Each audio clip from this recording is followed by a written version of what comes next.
आजकल हमारे देश में पेट्रोल और डीजल के प्राइसेस घी से भी महंगे हो गए हैं। यही हाल रहा तो एक दिन ऐसा भी आएगा जब पेट्रोल और डीजल के लिए भी हमें लोन लेना पड़ेगा। जो पेट्रोल 1990 में 12 रुपये पे बिकता था वो अब 110 रुपये पे मिल रहा है।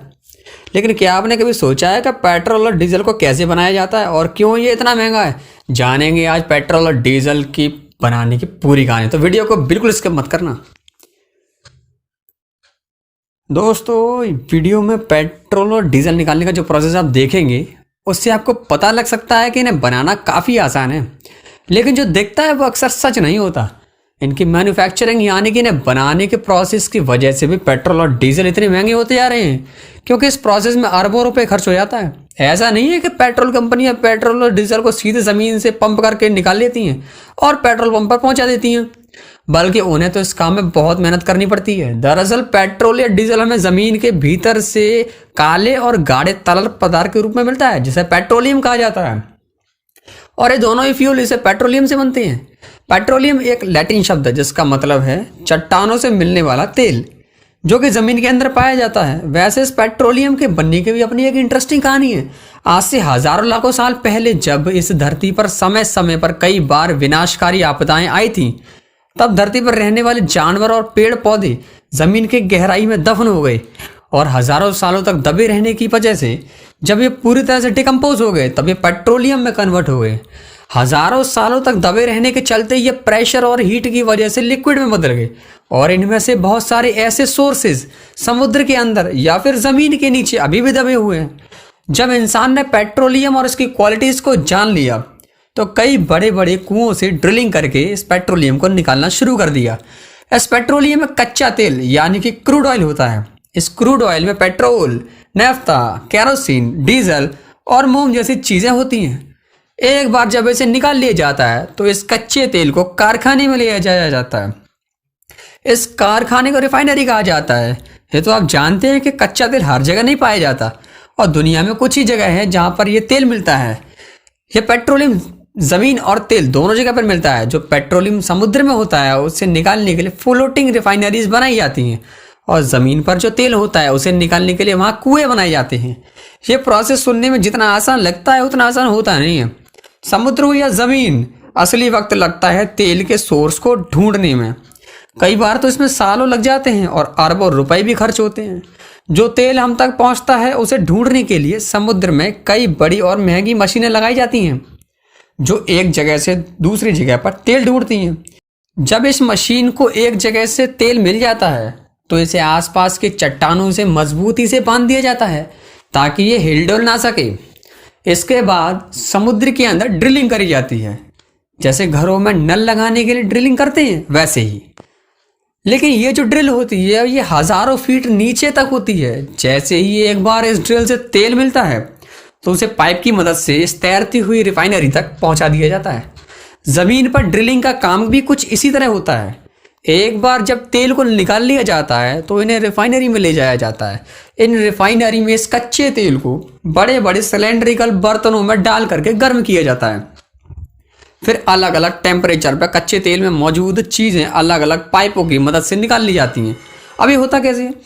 असल में हमें पेट्रोल और डीजल पेट्रोलियम के अलग अलग टेम्परेचर पर मिलती हैं, इसीलिए इसे अलग अलग टेम्परेचर पर गर्म किया जाता है। आपको ये तो पता ही होगा कि हर तेल का अलग अलग बॉइलिंग पॉइंट होता है और पानी का 100 डिग्री सेल्सियस होता है। ऐसे ही कच्चे तेल का भी बॉइलिंग पॉइंट होता है, लेकिन इसे अलग अलग टेम्परेचर पर उबाला जाता है क्योंकि इस कच्चे तेल में केरोसिन ऑयल और पेट्रोल डीजल होते हैं जो अलग अलग टेम्परेचर पर ही मिलते हैं। जैसे जैसे हम पेट्रोलियम को उबालते हैं ये कच्चा तेल भाप बनने लगता है। इसे ऐसे समझिए कि डीजल को पाने के लिए 260 डिग्री तक कच्चे तेल को उबालना पड़ता है। 40 डिग्री पर पेट्रोल मिलता है, वहीं 160 डिग्री पर केरोसिन ऑयल मिलता है।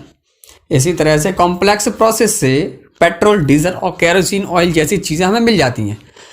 दोस्तों, अब आप समझ गए होंगे कि पेट्रोल किस तरह बनता है।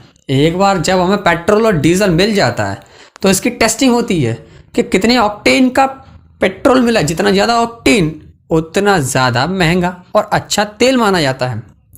इसके बाद इसे टैंकर्स में भरकर ट्रांसपोर्ट किया जाता है। इस पूरे प्रोसेस में बहुत सारा इन्वेस्टमेंट होता है।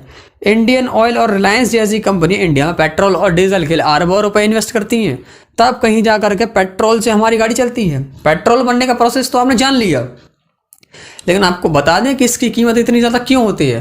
पहला रीज़न तो आपके समझ में आ गया होगा, जो है इसे निकालने का बेहद खर्चीला प्रोसेस। पेट्रोल और डीजल को निकालने के इस प्रोसेस को डिस्टिलेशन कहते हैं।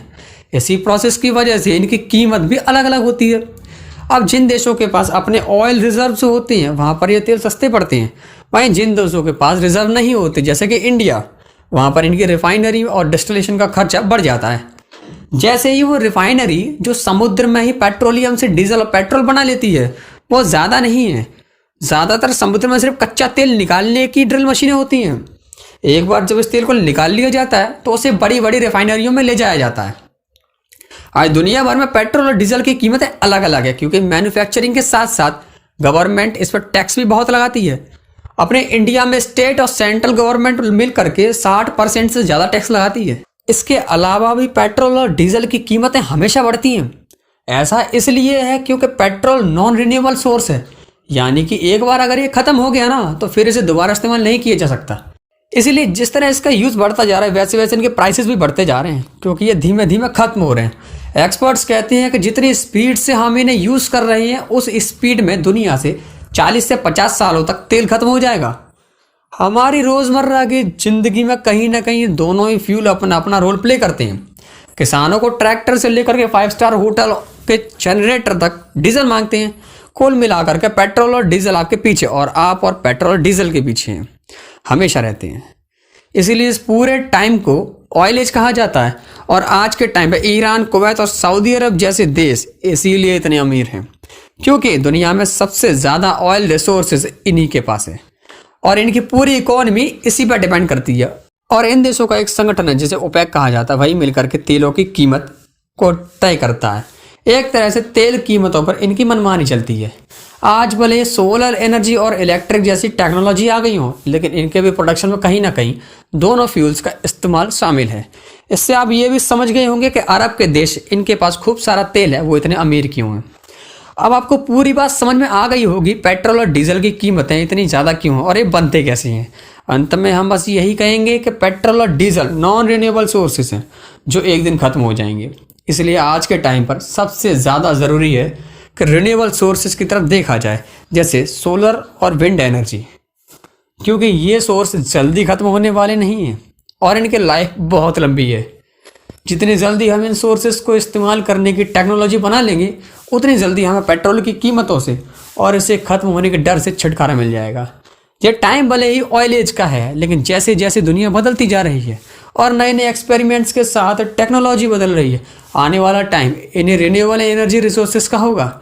इसीलिए जितनी जल्दी हम इसमें आगे निकलेंगे, उतना ही हम सुपर पावर बनने की होड़ में आगे निकल जाएंगे। इस वीडियो का सफ़र यही था। वीडियो पसंद आए तो वीडियो को लाइक, शेयर और करना मत भूलना। और अगर आप चैनल पर नए हैं तो चैनल को सब्सक्राइब ज़रूर कर लेना।